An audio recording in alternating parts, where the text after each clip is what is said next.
പ്രിയമുള്ളവരെ, ഞാനിപ്പോ നിൽക്കുന്നത് അതിരപ്പള്ളി അന്തർ സംസ്ഥാന പാതയിലാണ്. ഇതൊരു പുഴയോ തോടൊന്നുമല്ല, അത് റോഡാണ്. ഈ പ്രദേശത്ത് വെള്ളം കയറിക്കൊണ്ടിരിക്കുകയാണ്.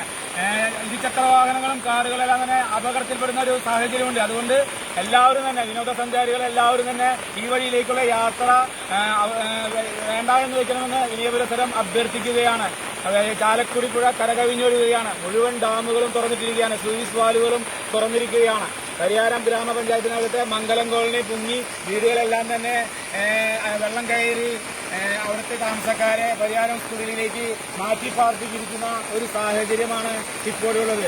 അതുകൊണ്ട് അതിരപ്പള്ളി റൂട്ടിലേക്കുള്ള ഗതാഗതം പരിപൂർണമായും സ്തംഭിച്ചിരിക്കുന്ന ഈ സാഹചര്യത്തിലെ യാത്രകൾ ഒഴിവാക്കണമെന്ന് വിനയപുരസരം അഭ്യർത്ഥിക്കുകയാണ്.